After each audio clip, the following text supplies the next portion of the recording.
Tornem-se semelhantes a eles aqueles que o adoram. Tornem-se semelhantes a eles aqueles que o adoram. Nós somos chamados para olhar e contemplar o Senhor. Nós fomos chamados para olhar, contemplar e permanecer com a face diante do Senhor e Sua palavra, Sua vontade. Tornem-se semelhantes a eles aqueles que o adoram. Nós nos tornamos, nós somos a semelhança daquilo que contemplamos.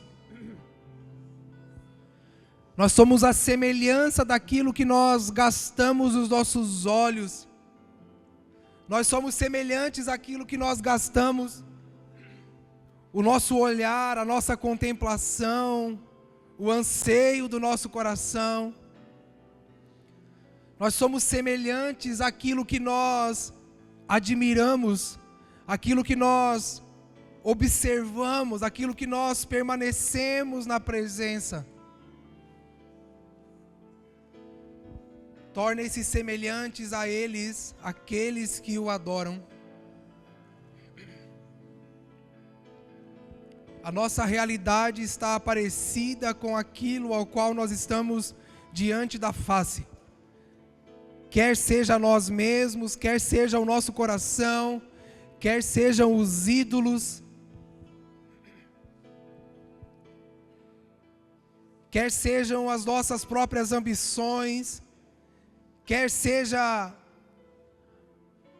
uma pessoa, quer seja o dinheiro, quer sejam as nossas necessidades, quer sejam as frustrações, quer sejam os nossos traumas, os nossos lamentos, a nossa face revela e representa aquilo ao qual nós estamos contemplando, aquilo que nós estamos adorando, aquilo ao qual nós debruçamos o nosso coração, os nossos anseios, os nossos intentos. As angústias dos nossos dias revelam o nosso afastamento da beleza do Senhor. A angústia, a inquietação dos nossos dias revelam o afastamento da igreja de diante da face daquele que é belo, daquele que não muda, daquele que é verdadeiro, daquele que permanece para sempre. É por isso que os anjos, dia e noite, cantam a beleza e a santidade do Senhor. Porque o contemplam, porque o admiram, porque estão com os olhos voltados para Ele.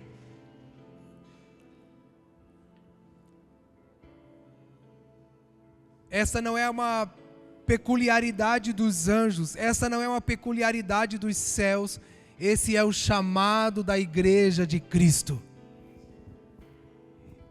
Eu vou repetir, isso não é uma peculiaridade para os anjos, isso não é uma peculiaridade para a realidade dos céus, esse é o chamado da igreja. É por isso que Paulo diz, agora que vocês são nova criatura, agora que vocês nasceram de novo, mantenham os seus olhos fixos no alto, onde Cristo está sentado à destra do Pai.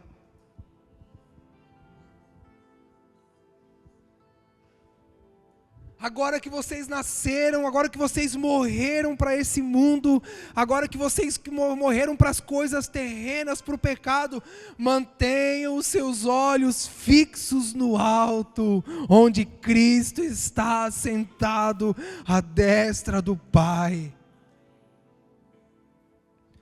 Mantenha os seus olhos na palavra. Mantenha os seus olhos em devoção, em admiração ao que o Senhor disse, ao que Ele falou, ao que Ele ensinou, aos seus passos, à sua vida.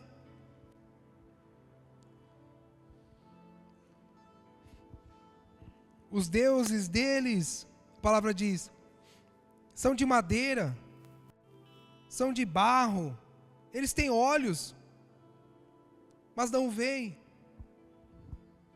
eles têm ouvidos, mas não ouvem. Tornem-se semelhantes a eles, aqueles que o adoram. A nossa geração é uma expressão daquilo que nós adoramos. A igreja dos nossos dias é uma expressão daquilo que nós admiramos, adoramos, vemos. A nossa geração de filhos, a geração de pais, a nossa geração de igreja, nossas canções, nossas orações, elas são uma expressão daquilo que nós estamos adorando.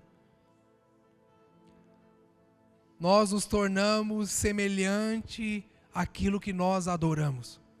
Nós nos tornamos semelhante àquilo que nós contemplamos. E aquilo que contemplamos molda o que pensamos, como agimos. O que contemplamos molda as nossas expectativas. O que contemplamos molda nossa esperança, molda os nossos anseios. O que contemplamos molda o que esperamos, vemos e acreditamos do hoje, do amanhã, do que vai ser, do que virá. Aquilo que estamos diante, daquilo que nós estamos diante com os olhos fixos e contemplando, revelam aonde está a fascinação do nosso coração. O teor das nossas conversas, nossas palavras, os nossos diálogos, nossos encorajamentos, ou os nossos desânimos, quando desanimamos uns aos outros, criticamos, ou enfim, o teor das nossas conversas revela uma fascinação do nosso coração. O pouco falar de Jesus e sua palavra revela onde nós verdadeiramente estamos posicionados. O nosso pouco admirar do Senhor e da sua beleza, da sua palavra, determina exatamente onde nós estamos posicionados. Os nossos abalos momentâneos, os nossos declínios constantes, a nossa indiferença à presença, a falta de temor ao Senhor e à santidade, revelam exatamente onde os nossos pés estão fincados e onde os nossos olhos estão fixos.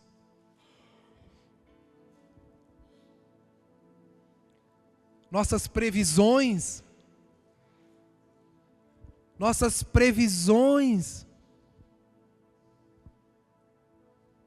nossas esperanças, o que aguardamos, o que ansiamos, as previsões que saem de nossa boca revelam exatamente onde os nossos pés estão fincados, revelam exatamente onde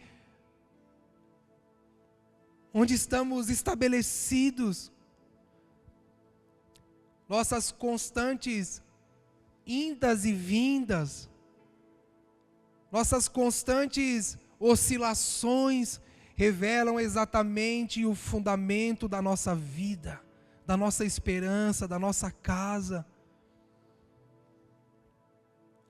O nosso abatimento, nosso cansaço, nossa falta de zelo e disciplina revelam exatamente para onde os nossos olhos estão olhando.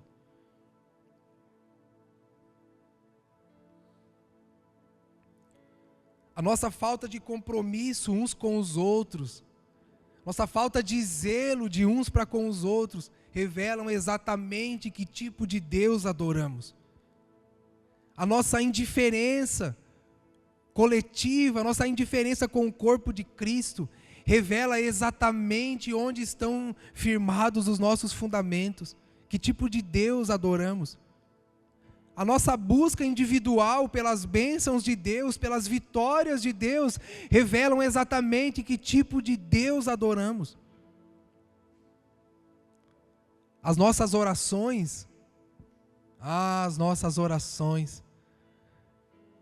nossa lista de pedidos revela exatamente a revelação que nós temos a respeito da obra que o Senhor está edificando.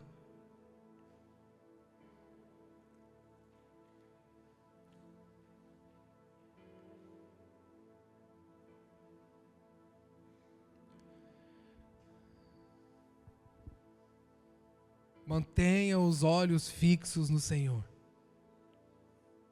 Mantenha os olhos fixos em Jesus.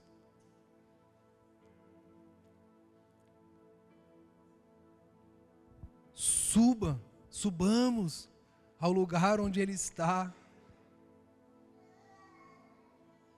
Preparemos uma casa para Ele aqui, onde Ele deseja enviar o Seu Espírito, que é a sua própria presença sobre a terra, sobre a igreja.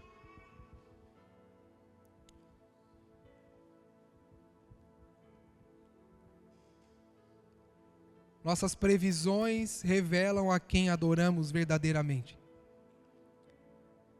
E para onde o nosso rosto está inclinado, para onde os nossos olhos estão voltados, irmãos, vai determinar nossas escolhas, nossos limites, vão determinar nossas razões.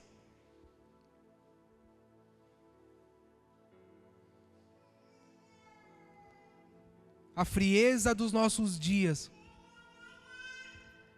revela do que nós estamos distante. A frieza dos nossos dias revela exatamente onde nós estamos posicionados. A apostasia que a palavra diz que vai acontecer e já está aí diante de nós, ela revela exatamente onde a geração dos nossos dias estaria apoiada, para onde ela estaria olhando, no que ela estaria acreditando.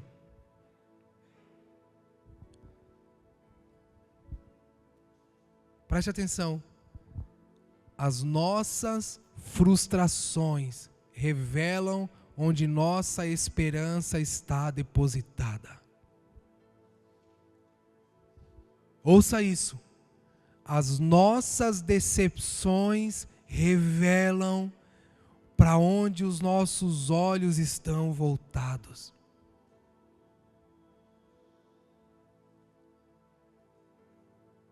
Nossas tristezas, nosso lamento revela onde nossa expectativa está apoiada.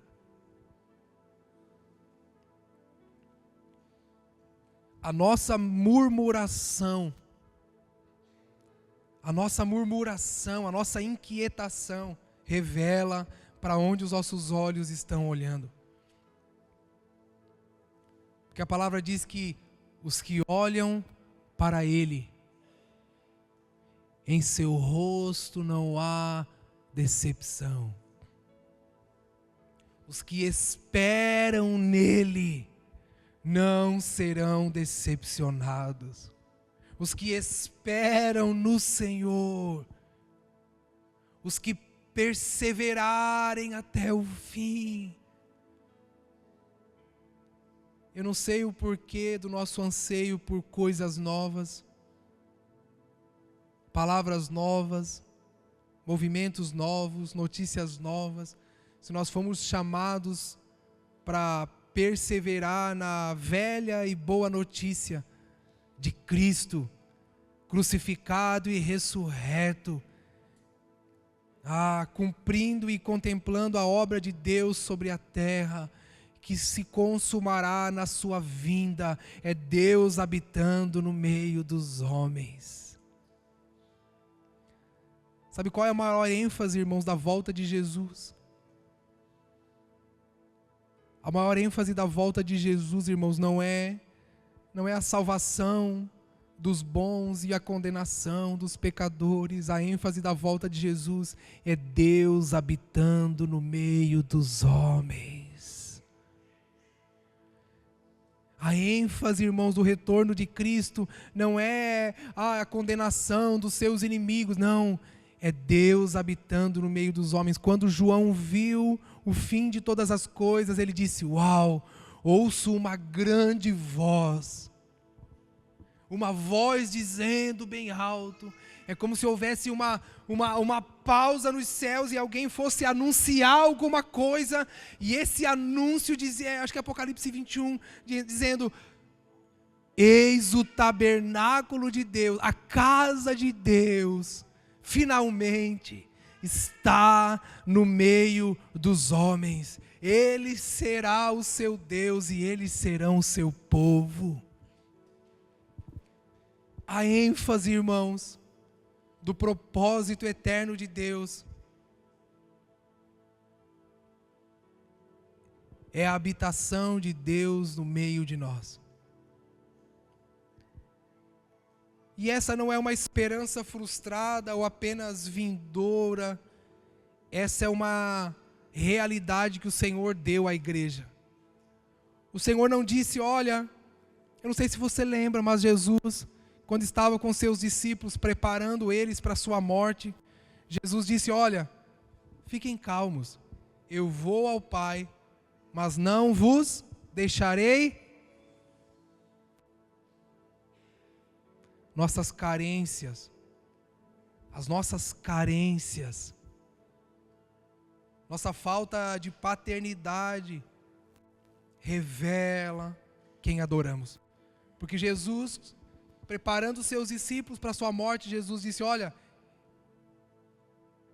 eu vou. Como assim você vai? O Pai enviou você para nos salvar. Jesus disse: eu não vos deixarei órfãos. Vocês não vão ficar. Quem disse que vocês vão ficar sozinhos? O Pai enviará a promessa. O Pai enviará o Espírito. O Espírito, a pessoa do Espírito de Deus, habitando no meio de vós. Vocês não estarão sozinhos.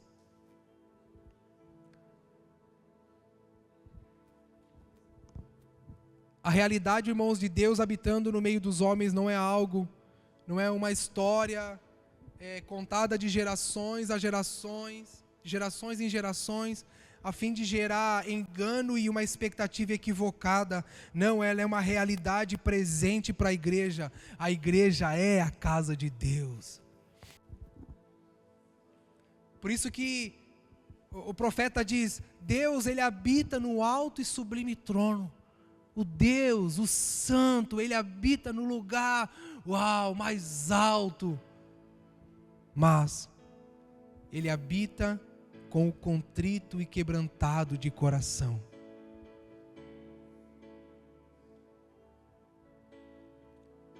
Bom, irmãos, quando Jesus diz: não vos deixarei órfãos, Jesus está nos dando uma identidade. Jesus está nos dando uma missão. Quando Jesus diz: eu vou ao Pai, mas não vos deixarei órfãos, Jesus está nos dando uma identidade, um propósito. Jesus está trazendo sentido a isso aqui. Jesus está trazendo sentido a isso aqui, ao ajuntamento. Jesus está trazendo sentido à igreja, ao congregar. Jesus está trazendo sentido. Jesus está dizendo: vocês são casa de Deus. Jesus está dizendo: eu vou ao Pai, mas não significa que agora vocês estão soltos no mundo para ver o que acontece. Não, eu não vos deixarei, o Pai não vos deixará órfão, Ele vos dará o Espírito. É a presença do próprio Deus habitando na igreja.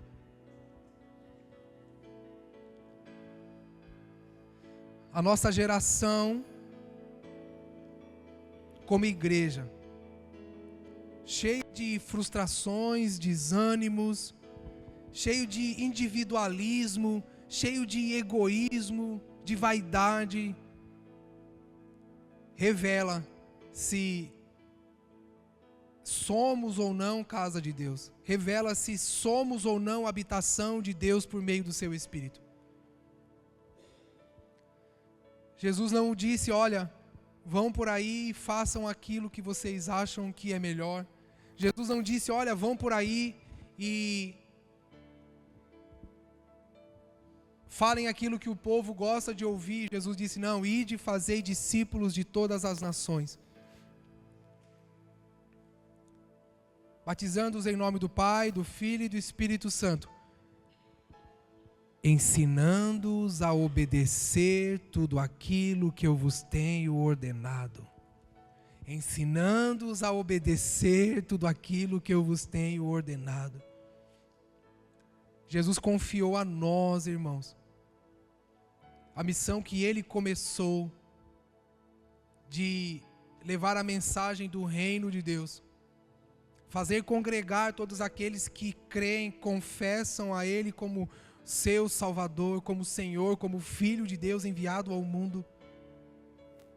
Deus deu a nós a missão de revelar Jesus a toda criatura. Deus deu à igreja a missão de revelar Jesus a todos os povos. Deus deu a nós a missão de ir pelas nações, a fim de que por meio do ajuntamento e dos membros uns dos outros, da sujeição uns aos outros, Cristo seja elevado a um lugar de evidência, e quando as pessoas olhem para a igreja, elas encontrem o Cristo. Mas as mensagens dos nossos dias, a pregação do evangelho dos nossos dias, revela quem verdadeiramente adoramos. Revela verdadeiramente a identidade que nós estamos dando a esse ajuntamento, a essa congregação. A mensagem que sai da nossa boca a respeito de Cristo e sua obra revela verdadeiramente quem adoramos. Irmãos, por que as pessoas não aceitam Jesus?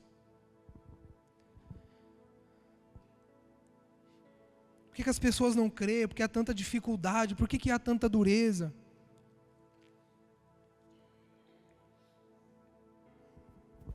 Por que há tanta dureza de coração? Por que as pessoas... O que é necessário? O que falta para que as pessoas creiam em Jesus? Abre comigo aí Lucas 19.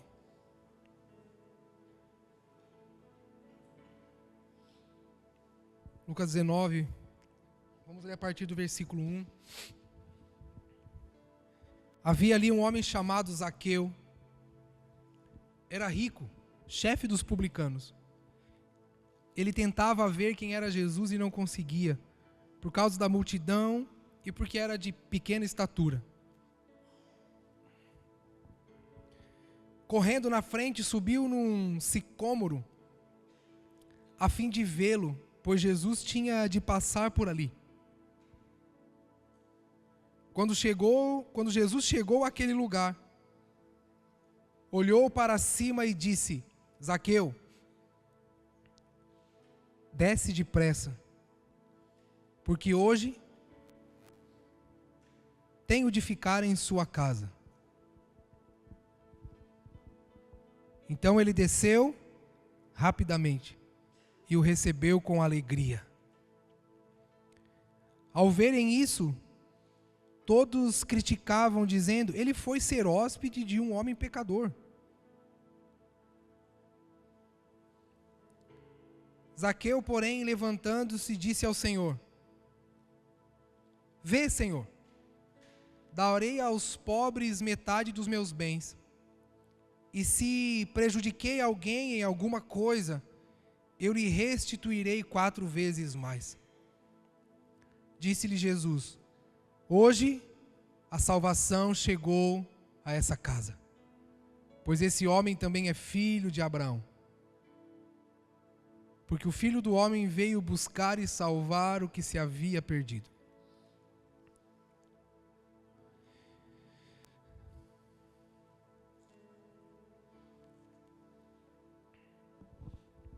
que é necessário para que as pessoas creiam, recebam, aceitem, confessem? Irmãos, a história de Zaqueu é a evidência de que basta uma coisa apenas para que alguém se volte para o Senhor. A história de Zaqueu é a evidência de que basta apenas uma coisa para que alguém creia em Jesus. Essa uma coisa é o próprio Jesus.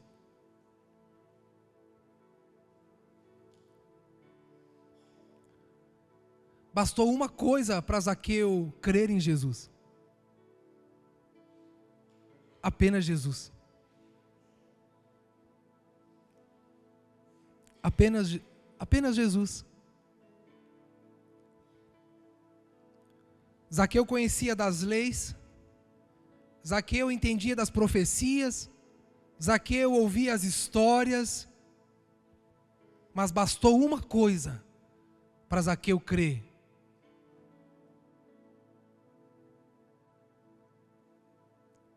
Bastou que Zaqueu estivesse com Jesus, olhasse para Jesus.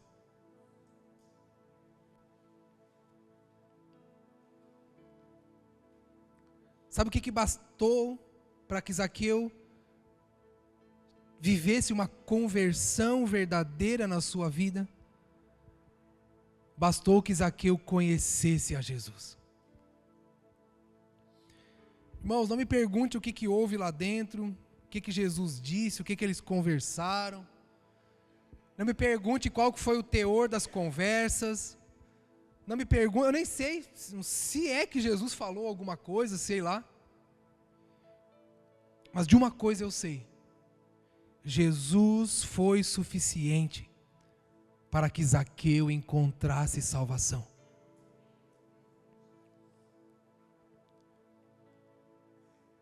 Jesus foi suficiente para que aquele homem se arrependesse dos seus delitos, dos seus pecados.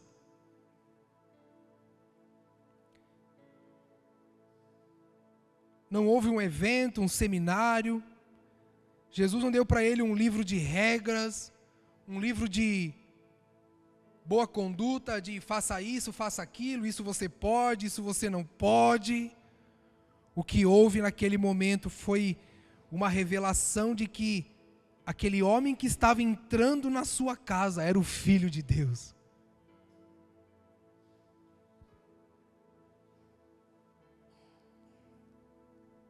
Irmãos, isso é tão simples, é tão pouca coisa, é tão tipo assim, só isso.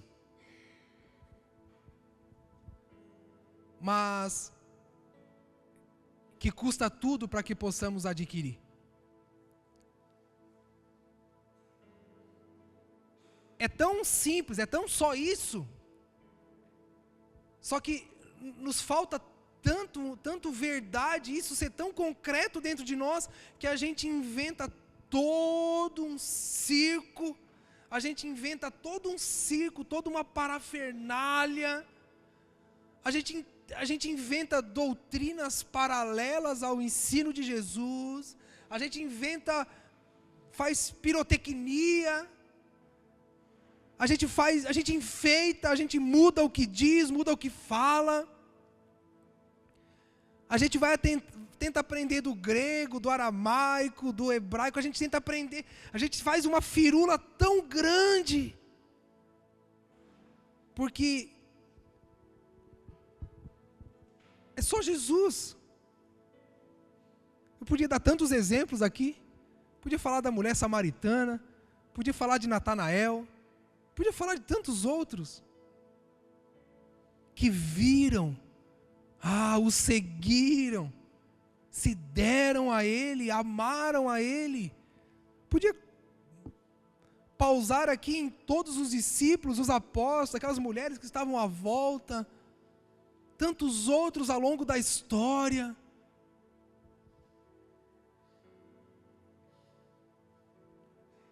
Podia contar aqui relatos de de pessoas em outros países, outras culturas, outras religiões, ao qual o cristianismo é proibido, é perseguido, pessoas que estão conhecendo Jesus, estão tendo encontros com o Senhor, na sua casa, enquanto dormem. Podia falar tanto a respeito de pessoas que encontraram o Senhor verdadeiramente.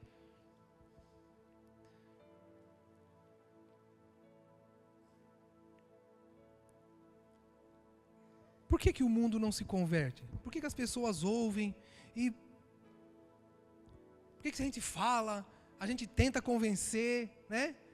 A gente faz isso, faz aquilo, faz evento, prepara uma mesa, coloca florzinha, né? E dá um brindezinho, dá uma comidinha, né? A gente faz tanta coisa. E parece que não adianta, as pessoas não creem, não querem, não entendem, não estão vendo. Ah, Gessé, então cadê Jesus? Onde é que Ele está para que o mundo possa vê-lo? Irmãos, quantas vezes você convidou seus amigos para vir à igreja? Quantas vezes você convidou um familiar seu para vir no culto, né? Ah, você vai falar, eu vou convidar eu vou lá, vou levar ele no culto. Não, vou levar naquele evento. Quer ver quando vem pregador de fora, né? A gente fala, vamos lá na minha igreja, vai vir um pregador lá de fora. Quantas vezes você tentou convencer, né, seu colega de trabalho, né, a respeito da sua fé em Jesus? Você está lá trabalhando com ele, né? Aí você fala de Jesus, fala da sua vida, e você está ali tentando convencer. E vamos falar a verdade, quantos desses permaneceram, né? Irmãos, quantos deles vieram e não viram nada demais? Né? Tipo, beleza, legal, bacana. Quantos deles...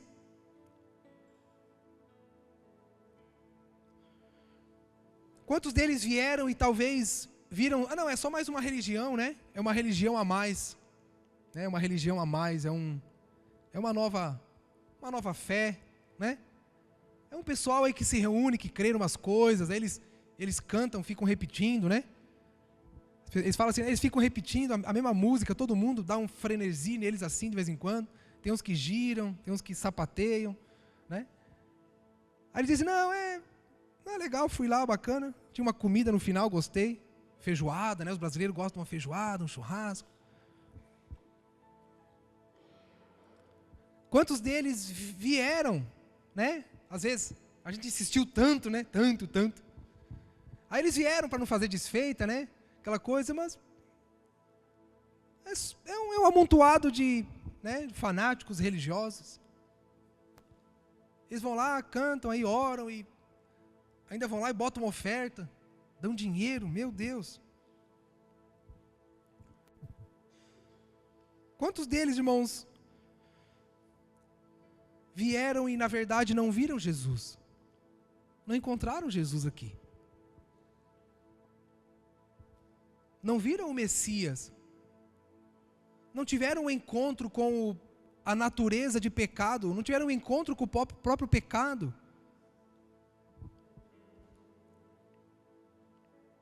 Quantas vezes, irmãos, porque eles não creram em Jesus, nós os demonizamos. Quantas vezes nós demonizamos eles porque não vieram, não creram? Quantas vezes, não gostaram da nossa religião, então nós sentenciamos eles ao inferno?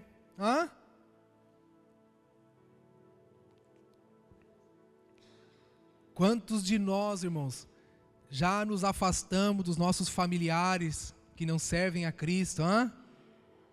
Quantos de nós deixamos, de amizade, relacionamento? Porque as pessoas não creem nas mesmas coisas. Eles não... Quantas vezes nós deixamos pessoas de lado porque não viram o que estamos vendo, não creram? Deixa eu falar uma coisa para você, irmãos. Sabe por que elas não aceitam Jesus? Sabe por que elas não creem? Pelo simples fato de que elas não o conhecem.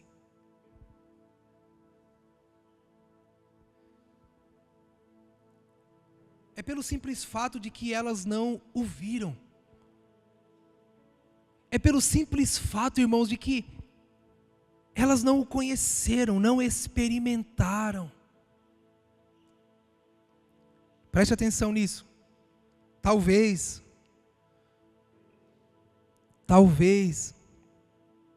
seja pelo simples fato de que não tem quem o revele a elas. Talvez, pelo simples fato de que não há quem o revele a elas, quem o mostre a elas.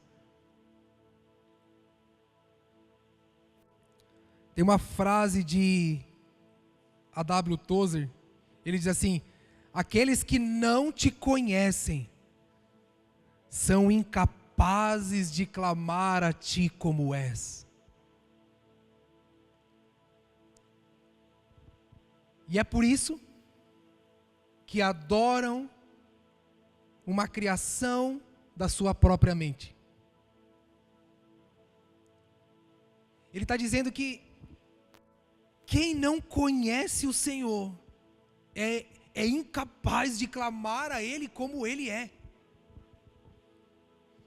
Então, irmãos, na falta de conhecimento de Deus, as pessoas, elas vão seguir o impulso do seu próprio coração. O seu coração se torna o seu Deus. Seus corações que vão os guiar. Irmãos, a falta de fé das pessoas,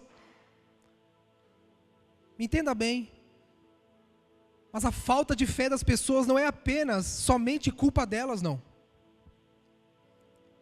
Talvez é porque elas não tiveram ainda uma revelação de quem é Jesus.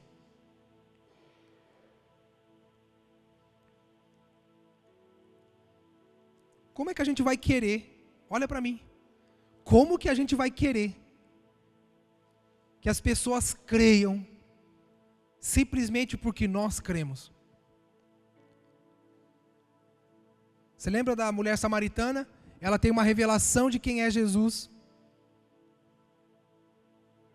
Ela tem uma revelação de quem é Jesus. Então ela sai correndo, volta à sua cidade, à sua comunidade, e ela diz para eles tudo aquilo que ela viu. Sabe o que eles fizeram? Eles não creram. Eles foram lá para ver. E depois de estar com Jesus, conversar com Jesus, conhecer a Jesus, sabe o que eles disseram para ela? Ô Maria, vem cá, o samaritano, vem cá. Deixa eu te falar uma coisa. A gente também crê agora. Não porque você falou, mas porque nós o vimos, nós experimentamos, nós o conhecemos.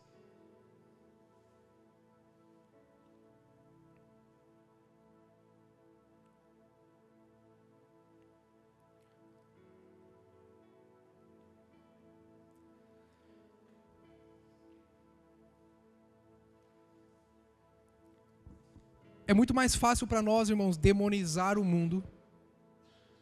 É muito mais fácil para nós demonizar as pessoas pela sua falta de fé.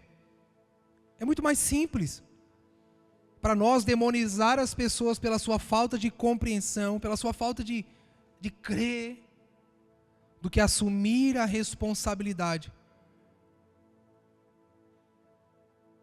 Do que assumir o compromisso e a responsabilidade de que quem revela Jesus ao mundo é a igreja.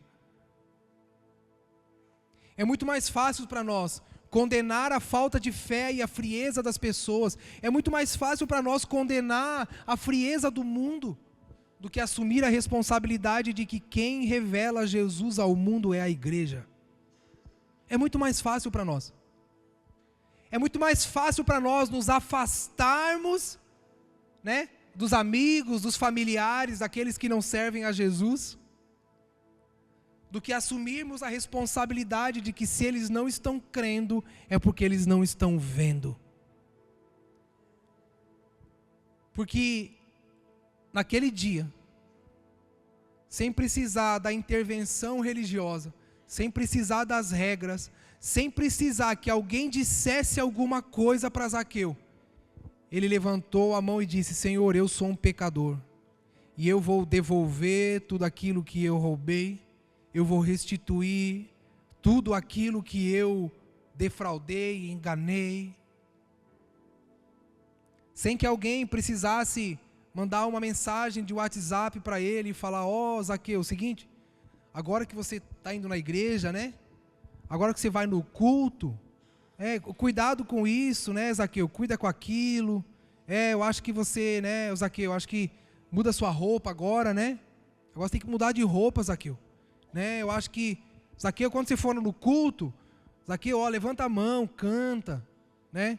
Ó, Zaqueu, agora que você é crente, você tem que dar o dízimo, tem que dar a oferta.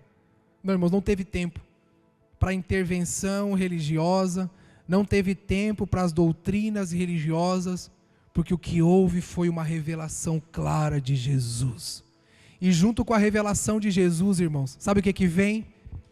É a revelação da santidade do Senhor. Vem a revelação da majestade do Senhor. A nossa irreverência para com Deus e sua presença revela quem verdadeiramente adoramos. As nossas ofertas revelam quem verdadeiramente adoramos. A inclinação, irmãos, de todo o nosso ser, ela vai evidenciar a respeito de que revelação estamos caminhando, que tipo de Jesus, que tipo de Cristo, que tipo de Deus, que tipo de igreja somos.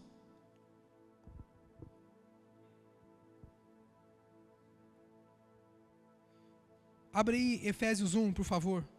Vamos ler juntos.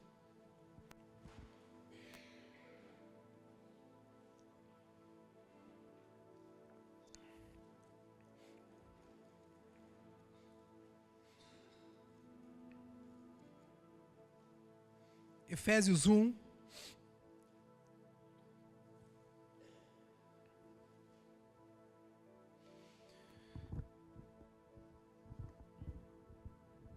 Vamos ler a partir do versículo 15.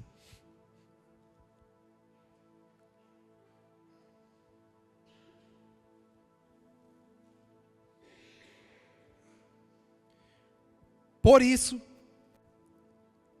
também eu tenho ouvido a fé que há entre vós no Senhor Jesus e o amor para com todos os santos.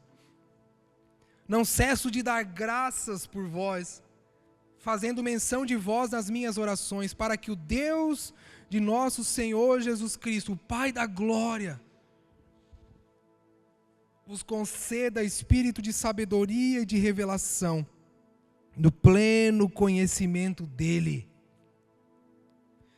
Iluminados os olhos do vosso coração, para saberdes qual é a esperança do seu chamamento, qual a riqueza da glória da sua herança nos santos, e qual a suprema grandeza do seu poder para os que cremos. Para com os que cremos. Segundo a eficácia da sua força e do seu poder.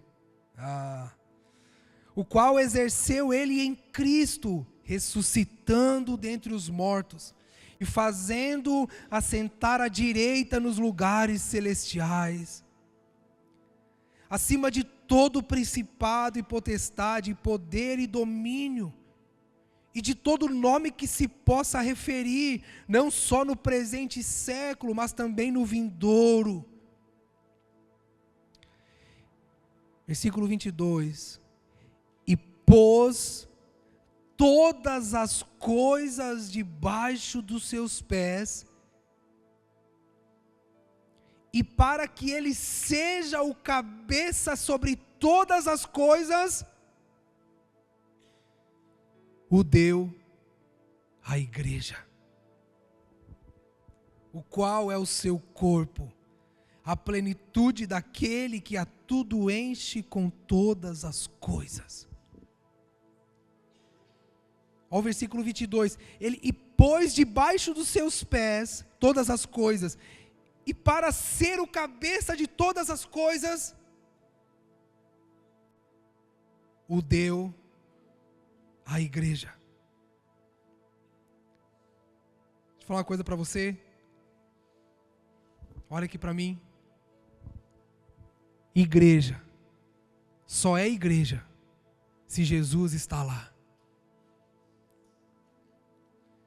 Igreja só é igreja se Jesus é o cabeça. Igreja só é igreja. Só faz sentido, só pode ser, isso aqui é a igreja de Cristo. Se Cristo está presente.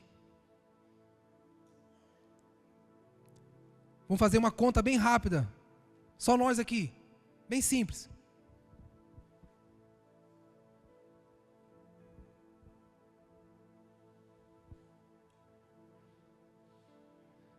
Se por meio de uma revelação de Cristo, as pessoas creem, aceitam, se convertem, se apaixonam por Jesus. Vamos usar o exemplo de Zaqueu. Se no encontro com Jesus, as pessoas se voltam a Ele em arrependimento, em verdade, em obediência e sujeição. Se é por meio de uma revelação de Jesus que o mundo crê no Filho de Deus, e as pessoas vêm na igreja e não creem em Jesus, o que está faltando na igreja? O que está faltando na igreja? O que está sobrando na igreja? Homens, evidência dos homens, doutrina, regra, doutrina religiosa, padrão humano, o orgulho, a evidência dos homens, o empoderamento dos homens, dos indivíduos. Se a igreja é um corpo, se a igreja é um corpo, se Cristo é o cabeça, se as pessoas vêm e não crêem, não têm um encontro com Jesus, Jesus não está na igreja. Se Jesus não está na igreja, então é qualquer coisa, menos igreja. Porque o Pai o colocou assentado acima de tudo, colocou tudo debaixo dos seus pés, e para que fosse soberano sobre tudo, o deu à igreja, que é o seu corpo. Se Jesus não está na igreja, que perca de tempo nós estamos fazendo? Se Jesus não está na igreja, em vão é o nosso evangelismo, em vão são os nossos convites. Se Jesus não está na igreja, em vão são as nossas regras, nossa doutrina. Se Jesus não está na igreja, não convide ninguém para vir, irmão. Vou dar um conselho para você. Se Jesus não está na igreja, não convide ninguém para vir. Nós vamos passar vergonha. Se Jesus não está na igreja, não convida, não chama ninguém. Porque o povo não quer mais uma religião. O mundo não quer mais uma regra, uma religião. O mundo quer algo ao qual ela possa confiar, se entregar, apaixonar, se dar de verdade. O homem foi feito, irmãos, com paixão. O homem foi feito para ter gana, para se entregar, nós temos um coração, irmãos, que anseia por coisa, por alguma coisa, né? O homem nasceu para ser fervoroso em alguma coisa, em qualquer coisa, irmãos. Por isso que o mundo busca aqui, ali. Se vai no estádio de futebol, irmãos, é aquele frenesi, a torcida cantando, todo mundo organizado, pulando. Tá frio, ele tira a camisa e roda. Ele pega chuva, ele pega sol, porque ele tem paixão. O homem foi feito para ter paixão.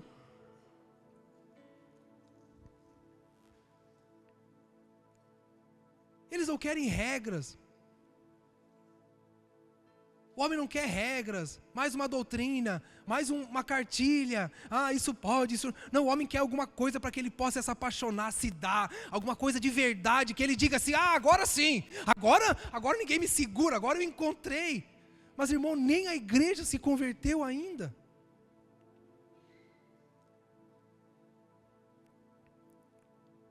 Como é que a gente quer que o mundo se converta? Irmãos, na verdade, a gente quer que as pessoas se convertam ao nosso padrão religioso de viver. A gente não tem Jesus para oferecer, então a gente tem as regras. A gente diz, olha, você não pode fumar, você não pode beber, você não pode trair sua esposa, você não pode mentir, você não pode enganar. A gente só tem isso para oferecer para as pessoas.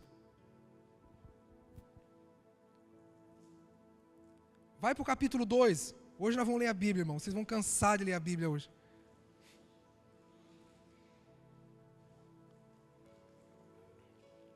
Pula aí para o capítulo 2. Vamos embora. Vai lá para o versículo 19.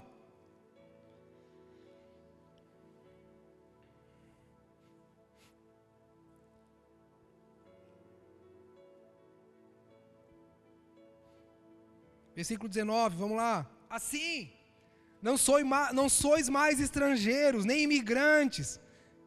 Pelo contrário, sois concidadãos dos santos e membros da família de Deus, edificados sobre o fundamento dos apóstolos e dos profetas, sendo o próprio Cristo a pedra de esquina. Nele, não é em outra coisa, irmãos, é nele o edifício inteiro, bem ajustado, cresce. Dá uma pausa aqui, olha aqui para mim, rapidinho, só um parênteses aqui. Irmãos, a igreja é para crescer, ela cresce, ela não enche, ela cresce, entendeu aí? Ela não enche, não é para encher, pode encher, mas ela cresce. Trabalhar para encher é vaidade e egoísmo. A gente trabalha para crescer na estatura, no conhecimento de Deus. Estratégia de crescimento não é bíblico. Amém, igreja? Estratégia de crescimento não é bíblico. Estratégia de multiplicação não é bíblico. Poxa, Zé, mas não estou entendendo. Vai entender. Estratégia de crescimento não é bíblico. Multiplicação não é bíblico. A ordem de Jesus é para fazer discípulos. Não seus discípulos, tá bom? Não é meus discípulos. É discípulos de Cristo. Como? Não é, não é ensinando a regra da igreja, a doutrina da igreja, ensinando o que pode, não. É ensinando a obedecer tudo o que Jesus ensinou. Tudo que Jesus ordenou. É replicar, repetir as palavras, os ensinos, a essência, o caráter de Jesus, o plano, o seu propósito.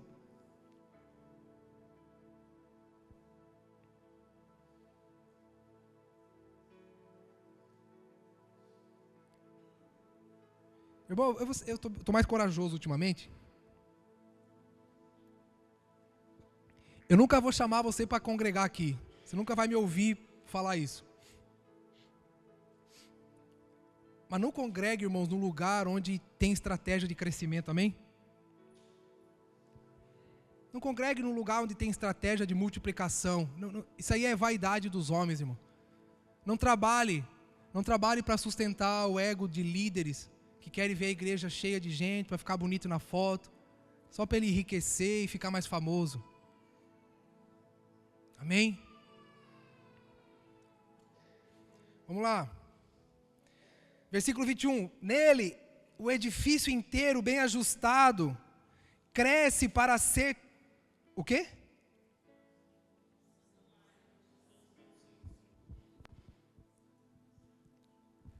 Irmãos, a igreja não enche para ficar bonita na foto. A igreja cresce para ser casa de Deus. A igreja cresce. O crescimento, irmãos, é diferente de inchaço. É diferente de multiplicar. Não, o crescimento está falando de estatura. estatura, é do conhecimento de Deus. É crescer para ser cheio da glória, da presença do Espírito de Deus.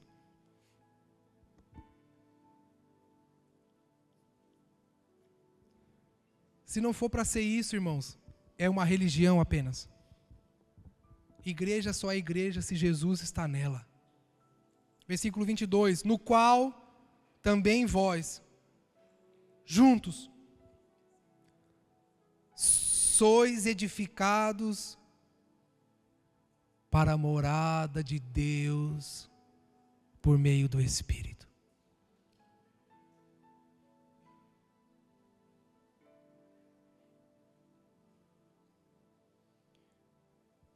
Vira a página, vai para o capítulo 3.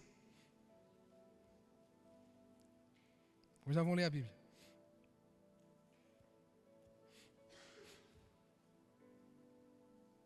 Vamos lá, versículo, partido 1 mesmo. Por essa razão,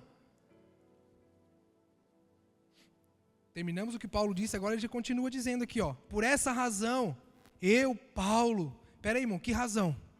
Razão do quê? Pelo que ele está dizendo aqui? Tá pela igreja, pelo coletivo, pela casa de Deus, pelo crescimento, para se tornar a morada de Deus por meio de seu Espírito. Ele está dizendo aqui no versículo 1, por essa razão, eu, Paulo, sou prisioneiro de Cristo Jesus, por amor de vós, gentios.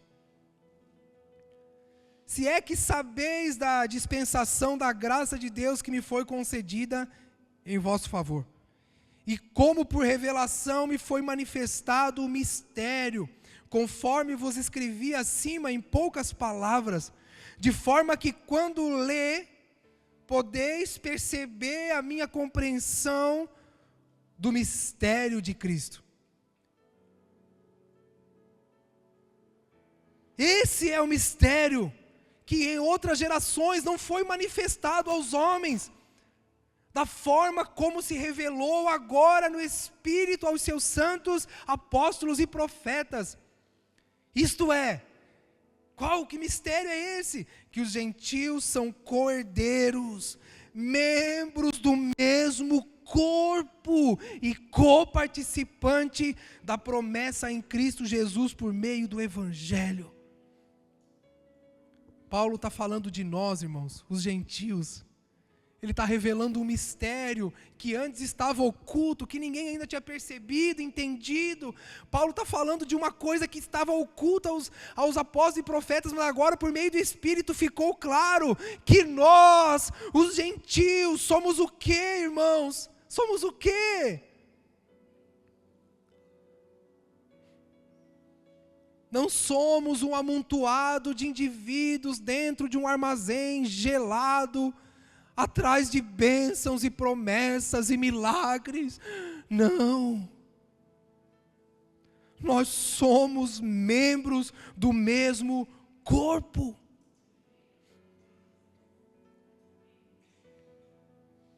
Fui feito, versículo 7, fui feito ministro desse evangelho segundo o dom da graça de Deus, que me foi concedida conforme a atuação do seu poder. A mim, o menor de entre todos, foi concedida a graça de anunciar aos gentios as riquezas insondáveis de Cristo, e de mostrar a todos qual é a dispensação do mistério, que desde os séculos esteve oculto em Deus, que tudo criou, para que agora a multiforme sabedoria de Deus seja manifestada aonde? Aonde, irmãos? Vocês não estão lendo comigo? Versículo 10. Para que agora a multiforme sabedoria de Deus seja manifestada aonde?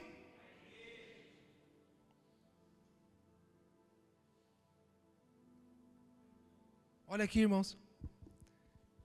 Nós não estamos aqui para receber nada. Nós estamos aqui para nos tornarmos alguma coisa que Deus quer que a gente se torne. Sua casa, seu corpo, aqueles que manifestam a multiforme sabedoria de Deus. Então vamos lá, de novo.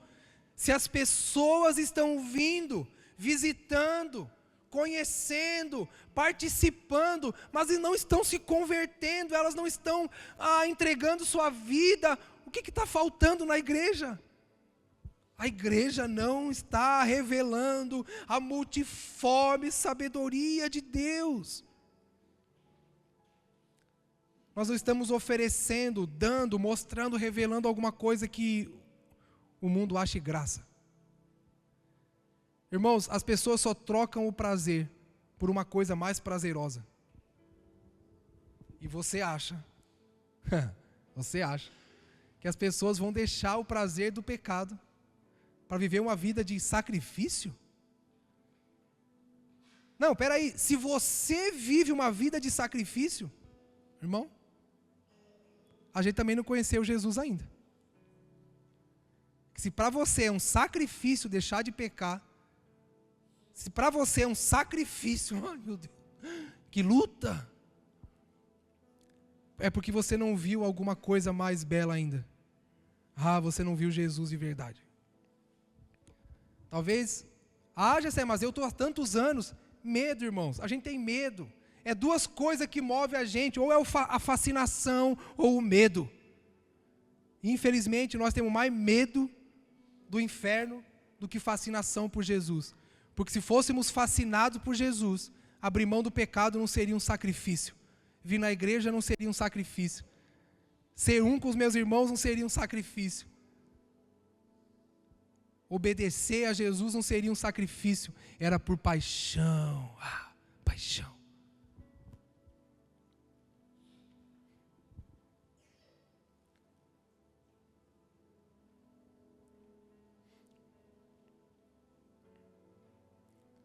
Não, vamos lá, versículo 10, ele eleva esse negócio ao quadrado aqui. Para que agora a multiforme sabedoria de Deus seja manifestado por meio da igreja. Para quem? Para quem que ele está falando aqui? Aos principados e potestade nas regiões celestiais. Agora pegou pesado, né? A gente mal consegue ser crente aqui na vida real, né? No mundo aqui natural. Quem dirá? Olha o que Paulo está dizendo, irmãos. Paulo está dizendo que a igreja foi assentada com Cristo nas regiões celestiais, a fim de manifestar a multiforme sabedoria de Deus. Não, isso aqui tem que ter assunto para depois, isso aqui é mais... Vamos tentar crer no básico. Versículo 11. Segundo o eterno propósito que fez em Cristo Jesus nosso Senhor, no qual temos ousadia e acesso a Deus com confiança, pela fé que nele temos. Não, peraí, ele está dizendo que nós temos acesso a Deus.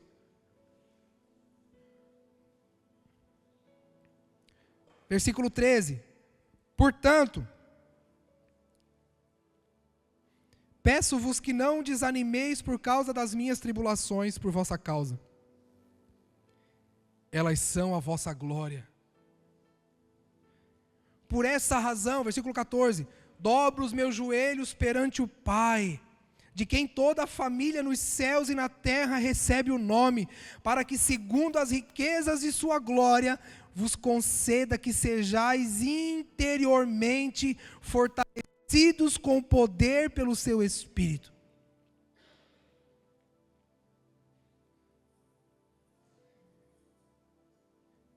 Irmão, a gente está tentando se fortalecer por meio de palavras, frases. A nossa dependência de palavras de motivação. A nossa dependência, irmãos, de frases motivacionais, mensagens motivacionais. Sabe o que revelam? A falta da presença do Espírito em nós. Paulo está dizendo, eu oro, que vocês sejam interiormente fortalecidos com poder, não por meio de palavras, fábulas, não, ele diz, por meio do Espírito.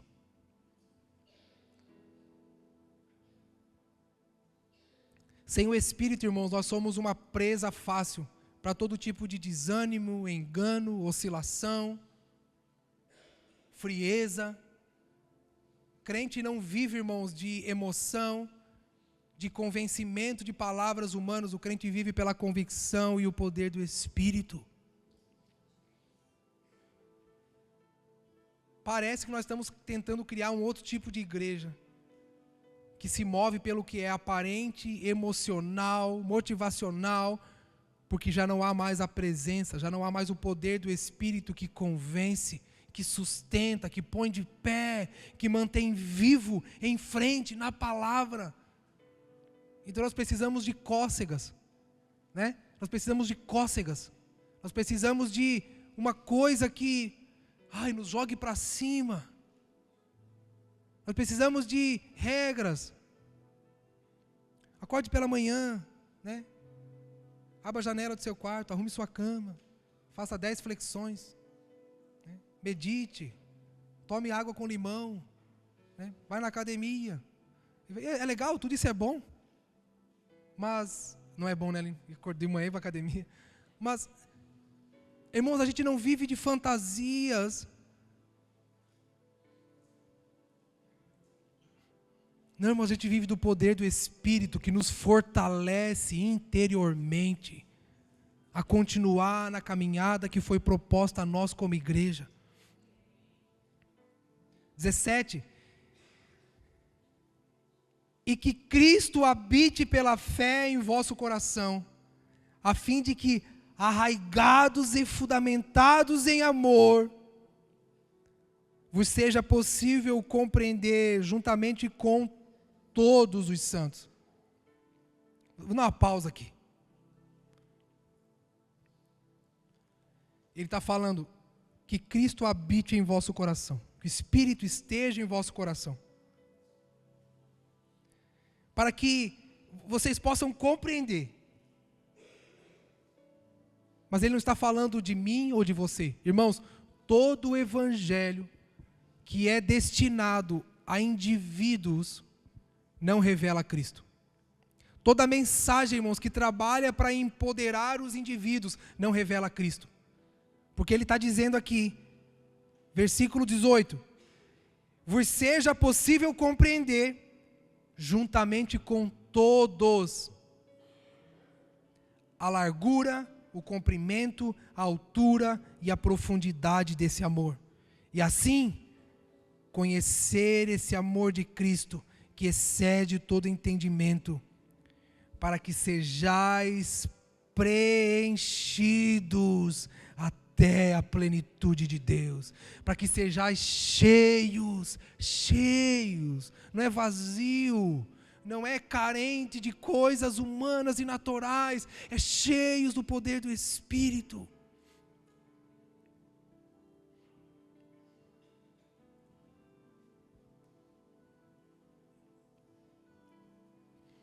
Versículo 20. Aquele que é poderoso para fazer todas as coisas, além do que pedimos ou pensamos, pelo poder que age em nós,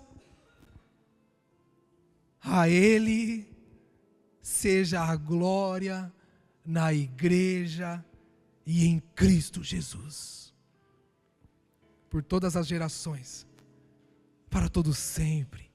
Amém. Olha que tipo de crente nós somos, irmãos.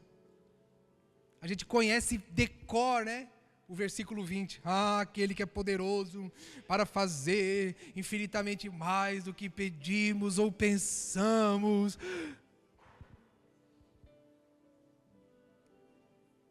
A Ele seja a glória na igreja. Já falei isso aqui, mas eu vou repetir.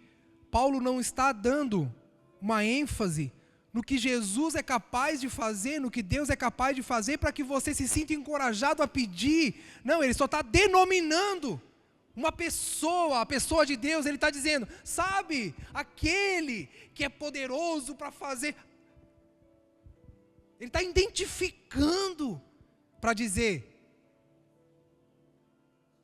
a Ele seja dada a glória na igreja, não aos homens, não aos sonhos, não aos desejos, não às vontades, não às ambições, não, a Ele. Igreja só é igreja, irmãos, se a glória é dada a Ele. Ó, vou dar um segredo para você, anota aí. Se você se sente rejeitado, menosprezado, indiferente dentro da igreja, talvez porque você esteja querendo buscar glória para si, evidência para si. Irmãos, a igreja não é lugar de glória para homens, oportunidades para se desfilar talentos e capacidade de fazer coisas. A igreja é para glória a Ele.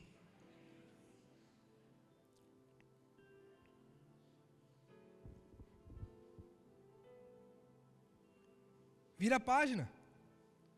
Capítulo 4. Já é agora, né? Continuando. Isso. Paulo está continuando, agora ele vai estar descrevendo ali, vamos ler. Aí ele continua agora. Portanto, eu, prisioneiro no Senhor,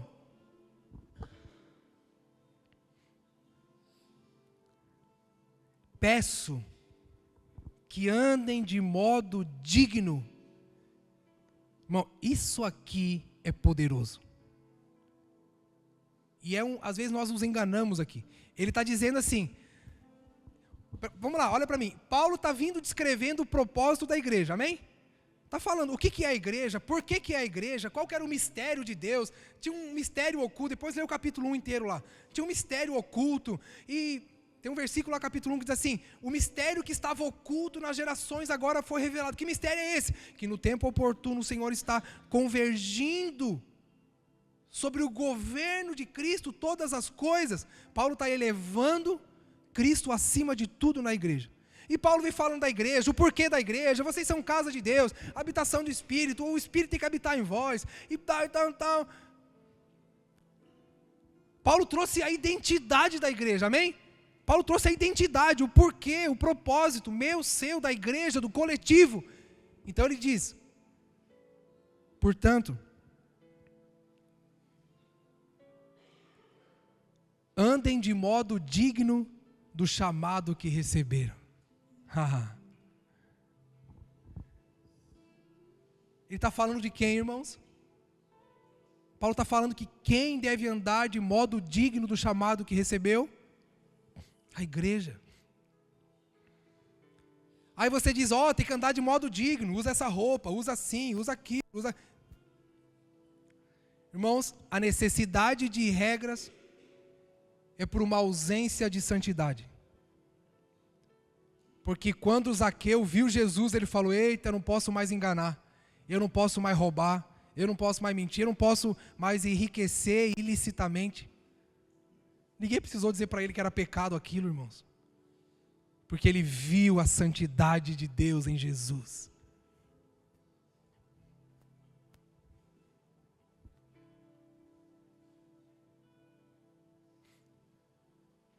Falta Jesus na igreja, irmãos. Falta a santidade da presença na igreja. Andem de modo digno para o chamado que vocês receberam. Como? Versículo 2. Humildade, mansidão, paciência, suportando uns aos outros em amor,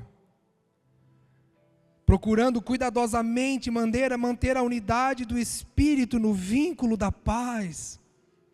Um só corpo, um só Espírito, como também fostes chamados em uma só esperança do vosso chamado. Um só Senhor, uma só fé, um só batismo, um só Deus e Pai de todos, que é sobre todos, por todos e está em todos.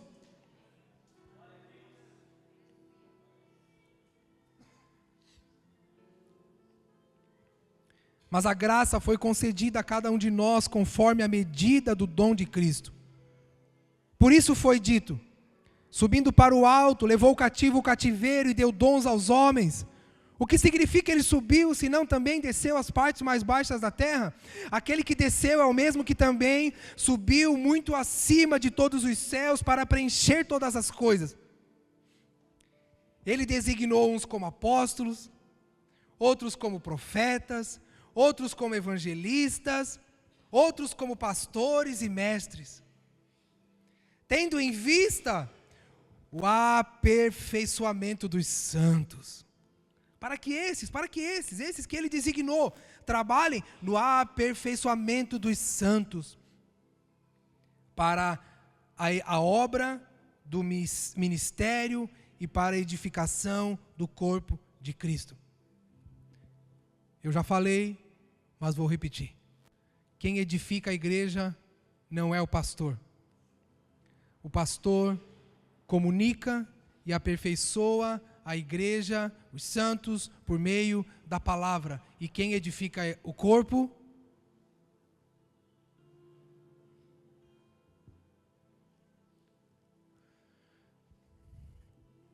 Pare de procurar um bom pastor e assuma sua responsabilidade.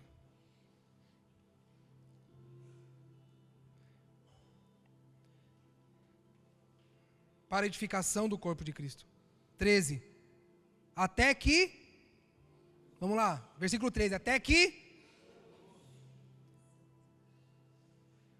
não é para você, não é para mim, não é uma corrida de quem pode mais, não é uma corrida de quem crê mais, não é uma corrida de quem é mais abençoado, não é uma corrida de quem é mais inteligente, de quem dá mais certo, de quem faz mais coisa, até que todos cheguemos à unidade da fé e do pleno conhecimento do Filho de Deus.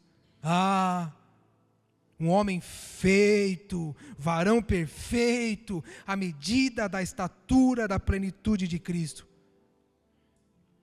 Para que não sejamos mais inconstantes como crianças, levados ao redor por todo o vento de doutrina, pela mentira dos homens, pela sua astúcia na invenção do erro.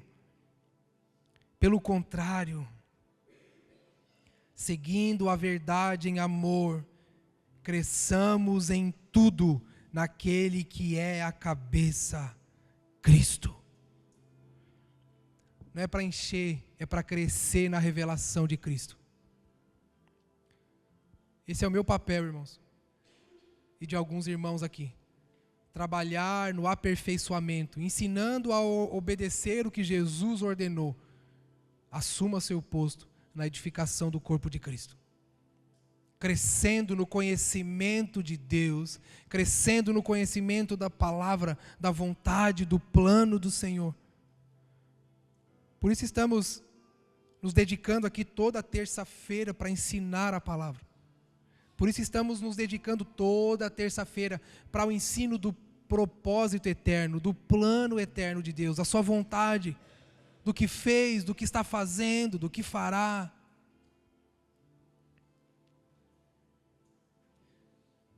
Nossas igrejas parecem mais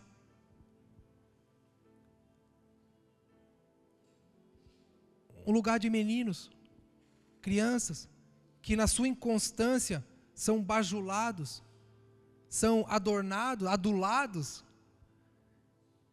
Meninos birrentos, que se jogam no chão e bate o pé até querer o que consegue. Essa é a falta de maturidade da igreja na revelação de Cristo. Esse é o egoísmo da criança que acha que tudo é dela, tudo é para ela. Que bate nos seus irmãos quando alguém vai mexer no que é seu.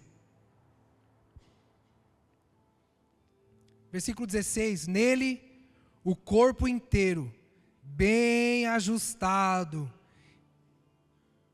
e ligado pelo auxílio de todas as juntas, segundo a correta atuação de cada parte, efetua o seu crescimento para a edificação de si mesmo no amor.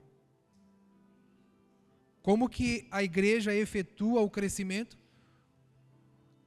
Encher a igreja a gente já sabe como é que faz, né? Para encher. Mas para crescer, é o auxílio de todas as partes, é a sujeição de todas as partes, é a ação de cada parte. Gessé, como é que a gente faz? Como é que a gente alcança isso? Gessé, mas e agora?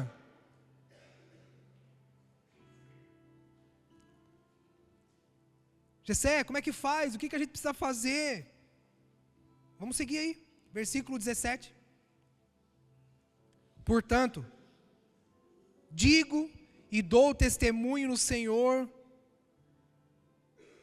que não andeis mais como andam os gentios, em pensamentos fúteis, obscurecidos no entendimento, separados da vida de Deus pela ignorância e a dureza do coração. A ignorância, irmãos, é a falta de conhecimento, é a falta de sabedoria, a falta de acesso, de conhecer, de saber, de ver. É ignorante, é o sem acesso à verdade, a algo, ao conhecimento de algo. Versículo 19. Havendo se tornado insensíveis, entregaram-se à devassidão, para cometer com avidez todo tipo de impureza. Mas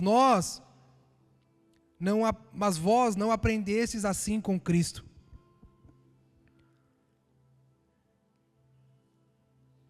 Irmãos, olha para mim. Se estamos indo na igreja, ouvindo, buscando, lendo, aprendendo, fazendo curso, orando, estamos nos tornando insensíveis, duros de coração, orgulhosos, vaidosos, individualistas, não é de Jesus que estamos aprendendo. Não é de Jesus que estamos lendo.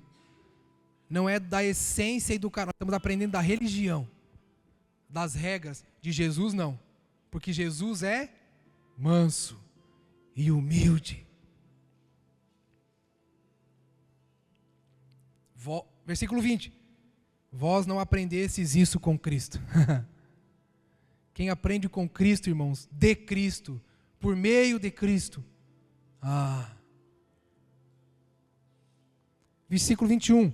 Se é que de fato o ouvistes, nele fostes instruídos conforme a verdade que está em Jesus, a vos despir do velho homem, do vosso procedimento anterior, que se corrompe pelos desejos maus e enganadores, e a vos renovar no espírito da vossa mente. Peraí, vamos ler de novo esse negócio aqui. 22.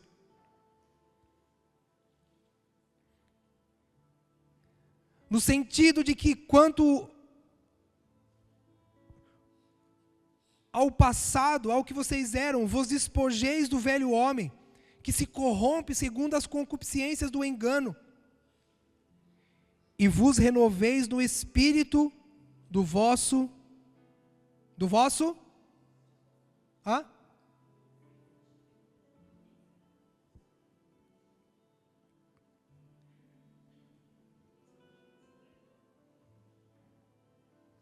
entendimento, da vossa consciência.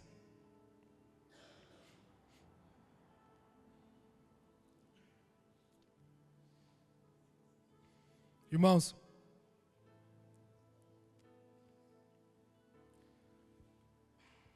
sem a renovação do entendimento, nós seremos como meninos, levados por doutrinas, fábulas, emoções, sem convicção alguma. Eu falo que o nosso culto não é emocional, ele é racional. Culto a Deus, o dar, o cultuar, é racional, não emocional. Porque emoção sempre vai ter alguma coisa que te emociona mais. Sempre vai aparecer uma coisa nova que te emociona, que te leva. Por isso que é por meio do entendimento. É por isso que é por meio da renovação do entendimento.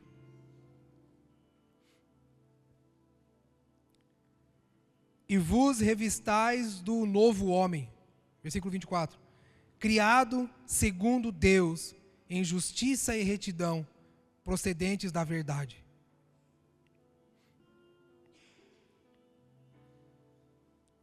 Por isso, abandonei a mentira, e cada um fale a verdade com o seu próximo, pois somos membros. Como é que diz aqui? Membros? A minha versão diz membros uns dos outros. Uns dos outros.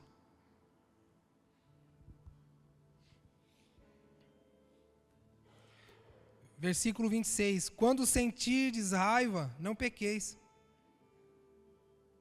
Não conserveis a vossa raiva até o pôr do sol, nem deis lugar ao diabo.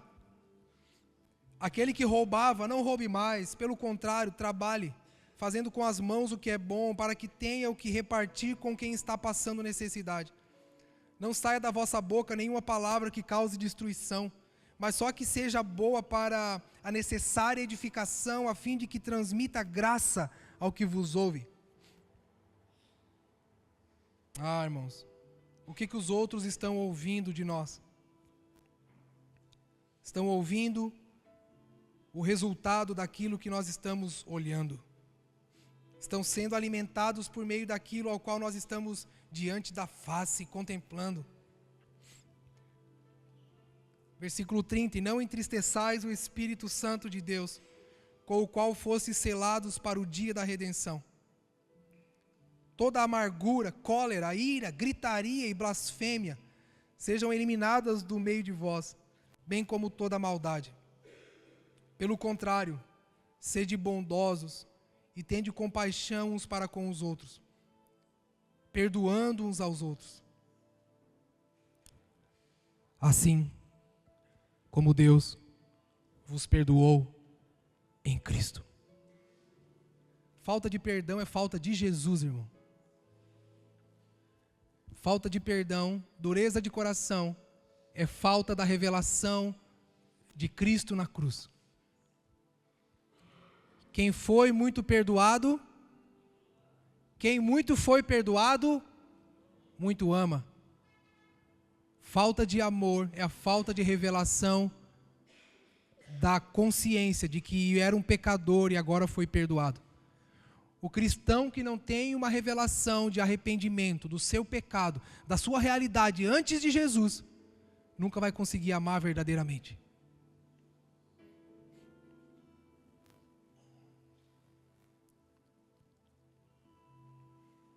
Estamos encerrando. Vamos para o capítulo 5?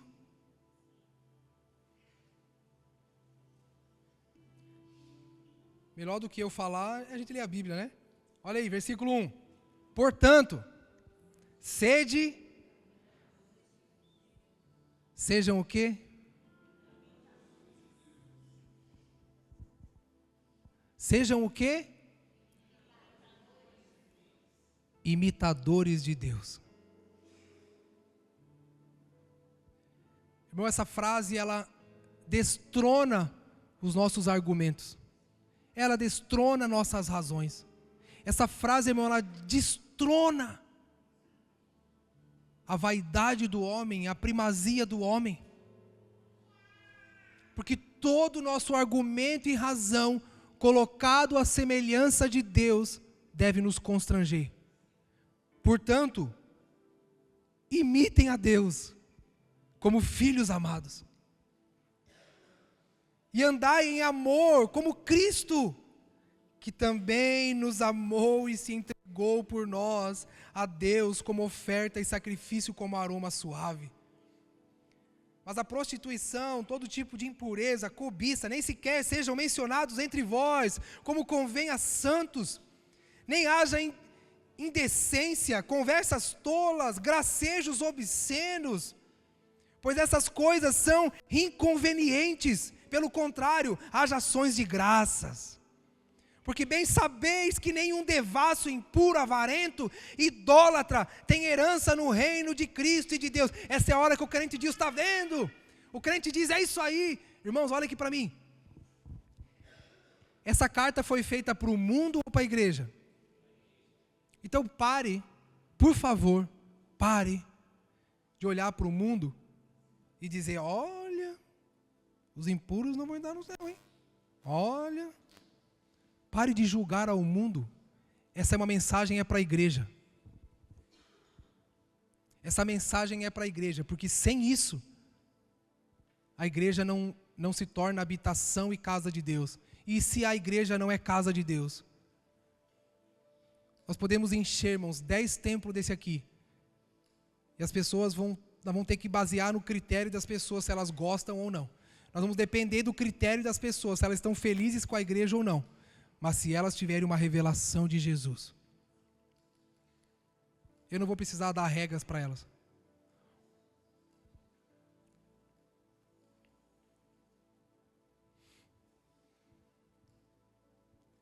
Versículo 5. Porque bem sabeis que nenhum devasso... Já foi. Versículo 6. Ninguém vos engane com palavras sem sentido, pois é por causa dessas coisas que a ira de Deus vem sobre os desobedientes. Portanto, evitai a companhia deles. Irmão, não é para evitar a companhia do mundo, amém? É daqueles que falam palavras sem sentido. Por isso, no passado erais treva, mas agora sois luz no mundo. Assim, andai como filhos da luz. Pois o fruto da luz está em toda bondade, justiça e verdade. Não é a regra. Paulo não está dizendo aqui a regra de quem vai na igreja. Não, ele diz que o fruto da luz, o fruto de quem recebeu Jesus e a revelação de quem Ele é um fruto, irmão, não é uma regra, é um fruto. Você não olha para um pé de maçã e fala assim, nasce maçã, nasce maçã. Você não olha para um pé de feijão e fala, vai feijão, nasce feijão, feijão. É porque é um fruto do que morreu ali naquela terra, da semente.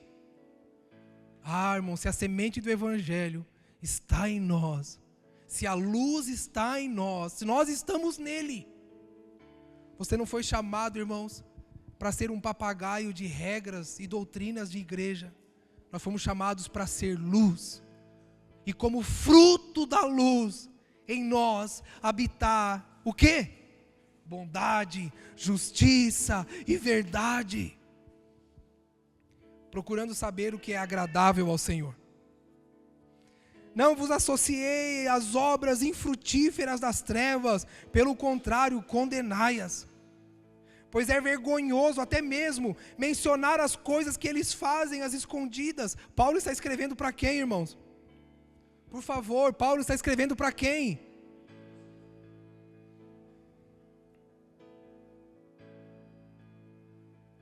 Mas todas essas coisas, sendo condenadas, manifestam-se pela luz, pois tudo que se manifesta é luz. Por isso se diz, desperta tu que dormes, levanta-te dentre os mortos e Cristo te iluminará. Portanto, estai atentos para o vosso procedimento, não seja de tolo, mas de sábio, aproveitando cada oportunidade, porque os dias são maus. Por isso não sejais insensato, mas entendei qual é a vontade do Senhor. Para quem Paulo está escrevendo? E não vos embriagueis com vinho, que leva à devassidão, mas enchei-vos do... Para quem Paulo está escrevendo? Falando entre vós com salmos, hinos, cânticos espirituais, cantando e louvando ao Senhor no coração, sempre dando graças por tudo, em nome de nosso Senhor Jesus Cristo.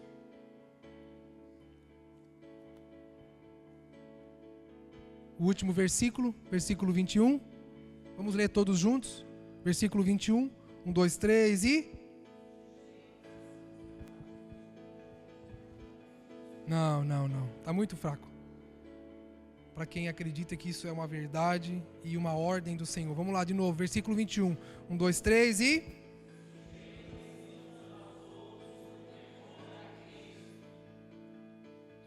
Lindo. Lindo de dizer, ruim de viver. Sujeitando-vos uns aos outros no temor de Cristo.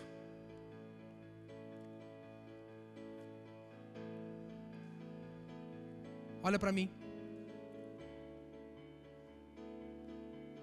Onde Deus escolheu revelar seu Filho Jesus? Por meio do que Deus escolheu revelar seu Filho ao mundo? Então vamos lá, todo mundo junto. Por meio do que Deus escolheu revelar seu Filho ao mundo? A igreja. E por que as pessoas não estão conhecendo Jesus na igreja? Por que as pessoas não estão se arrependendo na igreja? Por que as pessoas não estão devolvendo, assim como Zaqueu? O que falta na igreja? A revelação de Jesus. E por que a igreja não está revelando? Por que a igreja não revela? Desculpe minha insistência, mas nós precisamos voltar ao livro de João 17. Você não precisa abrir. Isso é falado quase todo dia. Em João 17, Jesus, orando ao Pai, nos conta o maior segredo para nós como igreja, e diz: Pai, Paizinho, eu oro para que eles sejam um, para que o mundo saiba que tu me enviou. Vamos lá. Se o mundo não crê em Jesus como o Filho de Deus que morreu e ressuscitou para salvação, se o mundo não está crendo que Jesus é o Filho de Deus enviado para morrer e para nos salvar, o que está faltando? O que está faltando? O que está faltando na igreja? O que está faltando na igreja para que o mundo saiba que Jesus foi enviado por Deus para perdoar os pecados e dar vida eterna? O que está faltando na igreja? Unidade.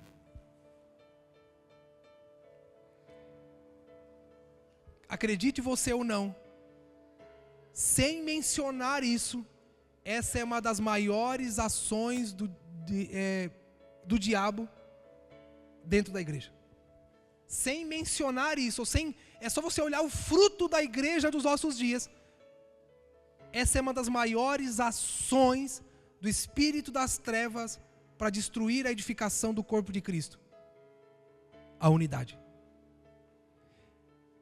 Posso falar uma coisa para você? Irmãos, aprenda.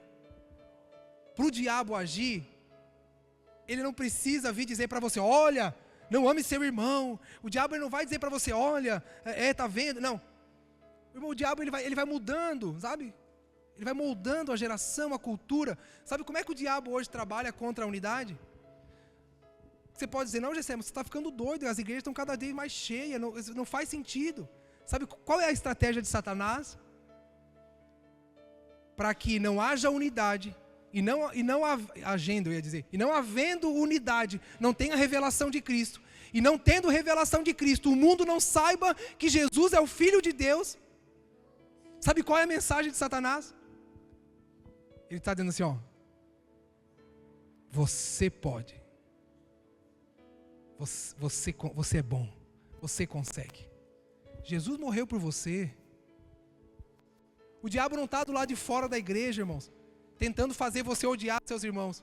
Não, ele está tentando empoderar você, para você entender que você pode sozinho. A mensagem dos nossos dias vai fazer você achar que você pode sozinho, que você não precisa ser membro uns dos outros. Então o diabo não tem problema com igreja cheia, irmãos. O problema do diabo é o crescimento da revelação de Jesus. É a expansão do entendimento e da clareza de quem Cristo é e do seu corpo. Por isso uma igreja, quando é de Deus ou não é, quando é do diabo, não é se ela está cheia ou se ela está vazia, irmãos. É o quanto da revelação de Jesus tem ali dentro. Então o diabo, para enganar os crentes, ele não está querendo tirar ninguém da igreja. O diabo não tem problema se você vai no culto. O diabo quer que você entenda, ele quer empoderar o indivíduo. Porque empoderando o indivíduo, ele quebra o laço coletivo. Ele quebra a necessidade e a dependência coletiva. Ele quebra a sujeição. Ele quebra o corpo, ele quebra o coletivo, ele quebra o organismo vivo. Sabe qual é a mensagem dos nossos dias? Vem para a igreja, busca Deus, busca uma bênção, um milagre, dá a oferta e o dízimo e está tudo certo. Você está bem, você vai ser salvo. Faça o seu melhor, busque o seu...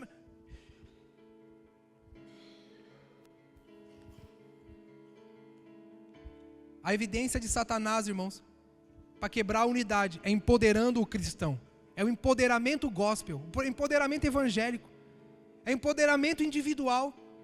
Porque com empoderamento individual não há unidade. Sem unidade não há revelação de Cristo. Agora eu vou te contar um segredo. É por isso que você vai no mundo, tenta convencer as pessoas para vir para a igreja. Por quê? Porque você foi abençoado. Porque Deus é um pai, Ele abençoa. Aí você vai no mundo e diz, olha, vamos para a igreja, porque lá Deus abençoa. É por isso que a igreja, irmãos, a gente condiciona quem a gente quer salvar. É por isso que a gente vai nos doentes, nos endividados, nos pobres. Por quê? Porque a gente acha que a igreja, que Jesus é só para os pobres, é só para os doentes, é só para os problemáticos. Por quê? Porque o nosso evangelho é almático. A gente trabalha na carência das pessoas, não na revelação de Cristo. A gente trabalha na carência das pessoas, a gente trabalha no emocional das pessoas. Ah não, o rico, a Bíblia diz que é mais fácil um camelo passar. Não sei. Quem carece de Jesus, irmãos, não é o pobre, o endividado e o doente. É o pecador, e todos somos. É por isso que a igreja, ela condiciona a sua ação a comida para quem tem fome. Porque falta Jesus, então a gente dá comida. Falta a revelação de Cristo, a gente dá uma roupa. Falta a revelação de Cristo, aí eu vou dizer, olha, eu vou contar meu testemunho para você. Então, meu testemunho é assim, eu estava passando por isso. E é por isso que a gente não prega para quem está tudo bem. Vai pregar para quem está bem, irmãos. E fala para ele vir aqui receber uma bênção. Ele vai dizer, não, mas eu não preciso de bênção. Está tudo bem? Está tudo certo na minha vida, eu não preciso? Eu não preciso de prosperidade, eu não estou doente. No meu casamento está tudo certo. Vai pregar para quem está bem. Nos falta a revelação de Jesus. Jesus não está na igreja. Se Jesus não está no corpo, as pessoas não vão crer. Elas não querem regras, elas não querem religião. Então, todo o evangelho que empodera você, foge. Todo o evangelho que vem para te jogar para cima e para te dizer que você agora, e que te afasta da dependência e da sujeição e da responsabilidade coletiva, foge. Lembra quando Deus vai falar com Caim? Caim, cadê seu irmão? Caim fez assim, meu irmão? O que tem eu a ver com meu irmão? Não sou responsável pelo meu irmão. Esse evangelho não comunica o dom de Deus, não comunica Cristo.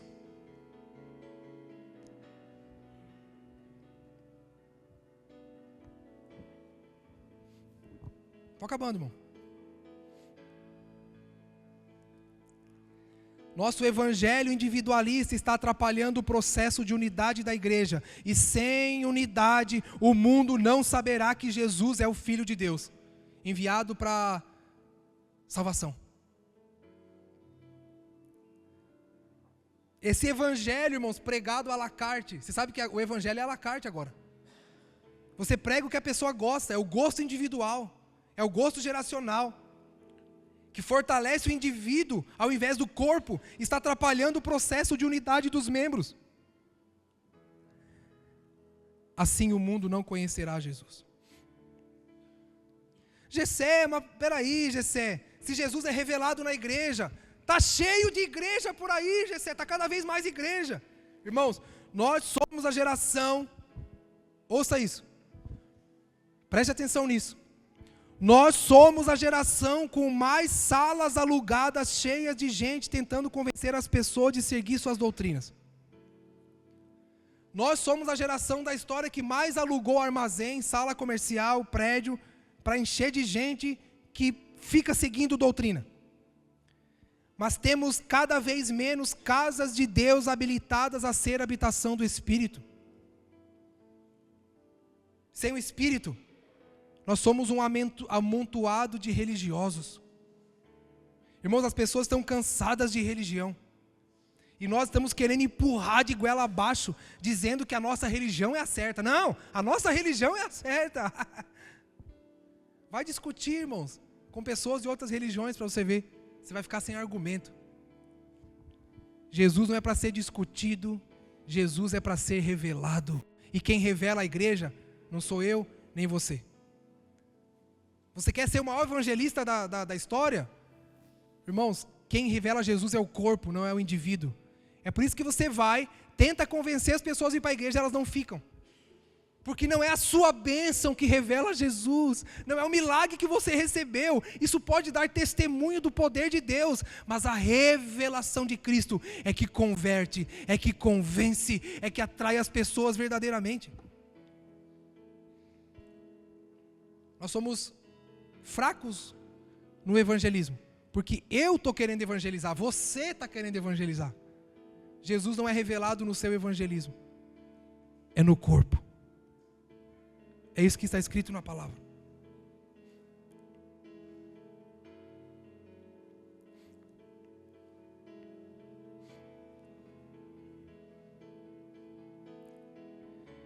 Irmãos, a nossa geração, o que mais aproxima a realidade da nossa geração como igreja, é só a troca de membros.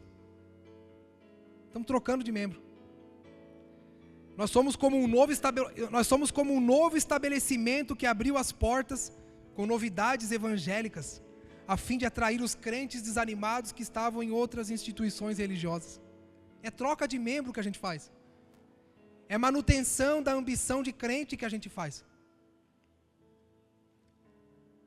Nós que cremos em Jesus, aí a gente tem direito de escolha, né? Mas e o mundo? Para que o mundo saiba que Ele é o Filho de Deus, é necessário que sejamos um.